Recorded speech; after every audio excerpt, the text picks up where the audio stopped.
السلام علیکم۔ آج کی اس ویڈیو میں ہم آپ کو واٹر میلن کے بینیفٹس کے بارے میں بتائیں گے اور اتنے حیران کن فوائد سن کر آپ حیران ہو جائیں گے کہ اس تربوز میں اللہ تعالیٰ نے اتنی بے شمار قسم کی بیماریوں کا علاج بھی رکھا ہوا ہے اور یہ بے حد لذیذ قسم کا ایک فروٹس بھی ہے۔ تربوز ایک ایسا پھل ہے جس کی کوئی بھی چیز بیکار نہیں ہے۔ اس کے چھلکے بھی سکن ہیلتھ کے لیے بہت فائدہ مند ہیں اور اس کے بیج بھی بہت سی بیماریوں کے لیے فائدہ مند ہے۔ موسم گرما کی آمد ہو اور تربوز کا ذکر نہ کیا جائے تو ایسے کیسے ہو سکتا ہے، کیونکہ گرمی کے آتے ہی اس کے ریٹس اچانک سے گرتے ہیں اور ہر امیر اور غریب اس کو کھانے لگتا ہے۔ تو پھر آپ کو تربوز کے فائدوں کا بھی پتہ ہونا چاہیے۔ تربوز عام طور پر گہرے سبز رنگ کا ہوتا ہے، لیکن کبھی کبھار اس کا جو خول ہوتا ہے یہ گہرے اور ہلکے سبز رنگ کی پٹیوں میں بھی ہوتا ہے۔ تربوز کی جو شروعات تھی، ابتدا تھی، وہ ساؤتھ افریقہ سے ہوئی تھی۔ 10ویں سینچری میں یہ چائنا میں بہت زیادہ پسند کیا جاتا تھا، ان کا مرغوب پھل تھا۔ ایک بڑی تعداد میں اس کو پھر اگایا بھی جاتا تھا اور اس کے علاوہ اس کو 13ویں صدی میں یورپ میں متعارف کروایا گیا اور پھر اس کے بعد 16ویں صدی میں امریکہ میں متعارف کروایا گیا۔ اور اب آپ دیکھتے ہیں کہ تربوز کو پوری دنیا میں بہت بڑی تعداد میں اگایا جاتا ہے اور اس کو بے حد پسند بھی کیا جاتا ہے۔ چھوٹے ہوں، بڑے ہوں، مرد و خواتین ہوں یا بوڑھے ہوں، بڑے شوق سے تربوز کو کھاتے ہیں۔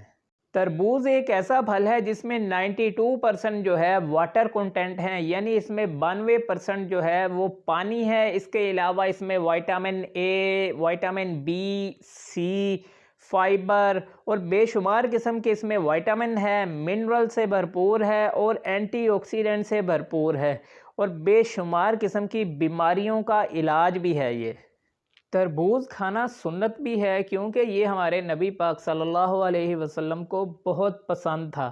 ہمارے نبی پاک صلی اللہ علیہ وسلم تربوز کو ہمیشہ کھجور کے ساتھ کھایا کرتے تھے۔ اور یاد رکھیں کہ جو چیز سنت مبارکہ ہے، ہمارے حضرت محمد صلی اللہ علیہ وسلم کا طریقہ کار ہے، چاہے وہ کھانے کا ہے، چلنے کا ہے، پھرنے کا ہے، اٹھنے کا ہے، بیٹھنے کا ہے، جتنی بھی سنتیں ہیں اس میں اللہ تعالیٰ نے بہت زیادہ اثر اور بہت زیادہ شفا رکھ دی ہے اس عمل میں۔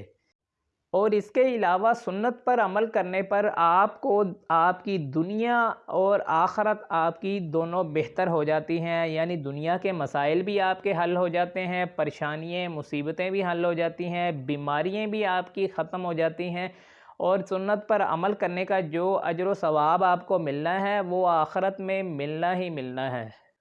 تربوز کا استعمال معدے جگر کی گرمی کو کم کرنے کے لیے بہت فائدہ مند ہے۔ اس کے استعمال سے تیزابیت بھی آپ کی کم ہو جاتی ہے۔ تربوز کا استعمال آپ کے ڈائجسٹو سسٹم کے لیے بہت فائدہ مند ہے۔ اگر آپ کو بھوک کم لگتی ہے تو اس کا استعمال آپ کو بہت فائدہ پہنچاتا ہے۔ اس کے علاوہ اگر آپ کو کھانا کھا کر گیس ٹربل کی شکایت ہو جاتی ہے، پیٹ پھول جاتا ہے، تو تربوز کے استعمال سے آپ کا یہ مسئلہ بھی حل ہو جاتا ہے۔ آپ کو کانسٹیپیشن کی شکایت نہیں ہوگی۔ اگر گیسٹرائٹس یعنی معدے کی سوزش کا ایشو ہے تو تربوز کے استعمال سے گیسٹرائٹس کا ایشو بھی کم ہونا شروع ہو جاتا ہے، بیماری جو سوزش ہے وہ کم ہونی شروع ہو جاتی ہے۔ اور اس سے بڑھ کر اگر کسی کو گیسٹرک السر ہے، معدے کا السر ہے، تو اس کا بھی علاج ہے۔ تربوز کے جو بیج ہیں وہ بھی اپنے اندر بے شمار قسم کی خصوصیات رکھتے ہیں۔ اگر اس کو آپ پھینکنے کے بجائے اس کو سکھا کر صاف کر کر رکھ لیتے ہیں اور اس کو گرائنڈ کر کے اس کا پاؤڈر بنا لیں تو تھوڑے سے دودھ اور پانی کے ساتھ مکس کر کے آدھی چمچ یہ پاؤڈر جو ہے دن میں ایک بار آپ استعمال کر لیں اور 1 سے 2 ہفتے کے بعد آپ دیکھیے گا کہ اگر جس کو گیسٹرک السر ہے، معدے کا السر ہے، تو انشاءاللہ اللہ کے حکم سے وہ بھی ٹھیک ہونا شروع ہو جائے گا۔ اگر آپ کا بی پی کنٹرول نہیں ہو رہا ہے، مہنگی مہنگی دوائیں کھانے کے باوجود بھی ہائی رہتا ہے، تو تربوز کا استعمال کریں۔ تربوز کا جو جوس ہے اس کے اندر آدھا لیمن ڈال کر روزانہ پینا شروع کر دیں اور کچھ دن کے بعد انشاءاللہ آپ کا جو بی پی ہے وہ نارمل ہونا شروع ہو جائے گا، نارمل رہنا شروع ہو جائے گا۔ اور آپ جانتے ہیں کہ بی پی جو ہے، بلڈ پریشر ہائی رہنا، یہ بہت سی بیماریوں کا سبب بن جاتا ہے۔ پیرالائز اس سے ہو جاتا ہے، برین ہیمریج اس سے ہو جاتا ہے اور آگے دل کی مختلف بیماریوں کے ساتھ ساتھ یہاں تک کہ ہارٹ اٹیک تک بھی یہ بی پی ہی ہمیں لے جاتا ہے۔ تو جب بی پی آپ کا کنٹرول رہے گا تو آپ کتنی بیماریوں سے محفوظ رہیں گے۔ شوگر پیشنٹ جو ہیں، ڈائبیٹک پیشنٹ جو ہیں، وہ اس کا تربوز کا استعمال نہ کریں، کیونکہ اس میں جو گلوکوز ہے وہ بہت زیادہ ہے، مٹھاس بہت زیادہ ہے۔ تو اس کے استعمال سے ایسے پیشنٹ جو ہیں جو شوگر کے مریض ہیں، ان کی شوگر لیول جو ہے وہ ہائی ہو سکتی ہے۔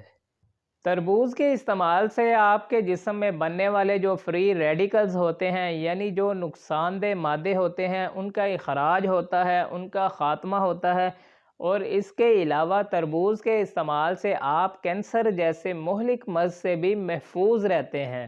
تربوز آپ کی ڈی ہائیڈریشن کو بھی پورا کرتا ہے، یعنی اس کے استعمال سے آپ کی پانی کی کمی بھی پوری ہو جاتی ہے، نمکیات کی کمی بھی پوری ہو جاتی ہے، اور آپ کے جسم کی جو حدت ہے، ہیٹ ہے، گرمی جو آپ محسوس کرتے ہیں وہ بھی کم ہو جاتی ہے، اور یہ آپ کو ٹھنڈا رکھتا ہے۔ جو لوگ موٹاپے کا شکار ہیں، واک ایکسرسائز بھی کرتے ہیں، ڈائٹنگ بھی کرتے ہیں، لیکن پھر بھی ان کے پیٹ کی چربی کم نہیں ہوتی، تو تربوز کا استعمال کریں۔ تربوز کے جوس کا روزانہ کا 1 گلاس استعمال کرنا شروع کر دیں۔ اس میں امائنو ایسڈ جو ہوتے ہیں وہ آپ کے خاص طور پہ جو پیٹ کی چربی ہے اس کو برن کرنا شروع کر دیتے ہیں، جلانا شروع کر دیتے ہیں، اور اس کے استعمال سے کچھ ہی عرصے میں آپ کا جو پیٹ ہے، اس کی چربی ہے، وہ کم ہونا شروع ہو جاتی ہے، اور آپ سلم اینڈ سمارٹ نظر آنا شروع ہو جاتے ہیں۔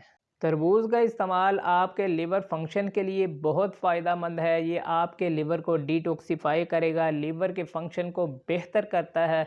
اس کا جوس اور اس کو ویسے کھانا بہت ہی فائدہ مند ہے۔ آپ کا یرکان کا مسئلہ ہے تو یرکان میں یہ بہت فائدہ مند ہے۔ اس کے علاوہ ہیپاٹائٹس بی، سی میں بہت فائدہ مند ہے، اور آپ میں اگر خون کی کمی ہے تو یہ خون کی کمی کو بھی پورا کرتا ہے، نیا بلڈ بناتا ہے، فریش بلڈ بناتا ہے۔ تربوز کے استعمال سے آپ کی جو کمزور ہڈیاں ہیں وہ بھی مضبوط ہونا شروع ہو جاتی ہیں۔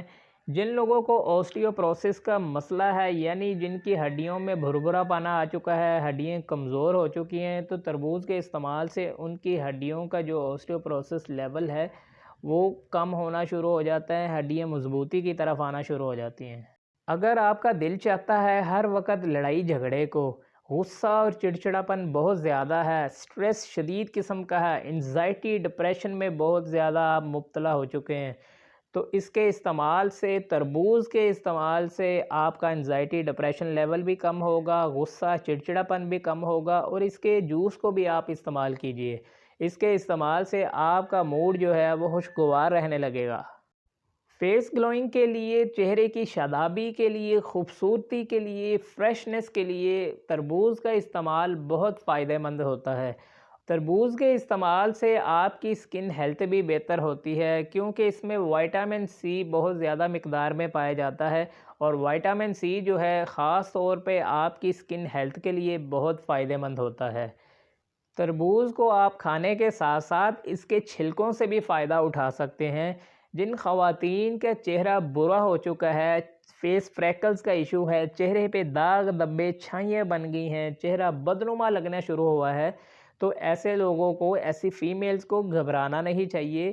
تربوز کے چھلکوں کا ہلکا ہلکا مساج کرنا شروع کر دیں، کچھ ہی دیر میں ان کے جو داغ دھبے چھائیاں ہیں یہ ختم ہونا شروع ہو جائیں گی۔ اور یہاں تک ہی اس کا فائدہ نہیں ہے، بعض ایسے ینگ فیمیلز یا ینگ میلز بھی ہیں جو جوانی میں ہی بوڑھے لگنے شروع ہو جاتے ہیں، چہرے پر جھریاں پڑنا شروع ہو جاتی ہیں، تو تربوز کے چھلکے ان رنکلز، ان جھریوں کے لیے بھی فائدہ مند ہے۔ اپنے چہرے پر آپ اس کا ہلکا ہلکا مساج کرنا شروع کریں، اور کچھ ہی عرصے میں آپ کے جھریوں کا بھی خاتمہ ہونا شروع ہو جائے گا۔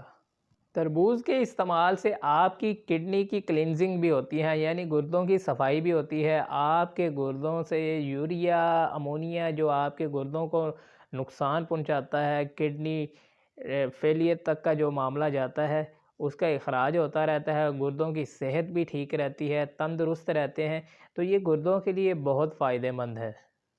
تربوز کا استعمال آپ کی آنکھوں کے لیے بھی فائدہ مند ہے، آنکھوں کی چمک دمک قائم رہتی ہے، اور اس کے ساتھ ساتھ آپ کے بالوں کے لیے، روکھے بالوں کے لیے بہت فائدہ مند ہے، بالوں کی گروتھ اس سے بہتر ہوتی ہے، بالوں میں شائننگ آتی ہے، تو بالوں کی صحت کے لیے بھی یہ بہت فائدہ مند ہے۔ اچھا، تربوز کھانے کا نقصان کب ہوتا ہے یہ بھی آپ کو بتا دیتے ہیں۔ جب آپ تربوز کو چاولوں کے ساتھ استعمال کرتے ہیں، یعنی آپ نے چاول کھائے تھے اور ساتھ ہی آپ نے تربوز کھا لیا، تو فوڈ پوائزننگ ہو سکتی ہے، ہیضہ بھی ہو سکتا ہے، آپ کو ڈائریا بھی لگ سکتا ہے، ٹھیک ہے۔ تو اس کے علاوہ آپ نے تربوز کھانے کے فوراً بعد پانی نہیں پینا، گھنٹے بعد پی لیں یا گھنٹہ پہلے آپ پانی پی لیں۔ تو یہ ایک چھوٹا سا پرہیز ہے، چھوٹی سی احتیاطی تدابیر ہے۔ امید کرتا ہوں آپ کو یہ انفارمیٹیو ویڈیو پسند آئی ہوگی، اور بہت ساری انفارمیٹیو ویڈیوز کے لیے چینل کو لائک کریں، سبسکرائب کریں، اور اپنا بہت زیادہ خیال رکھیے گا۔ اللہ حافظ۔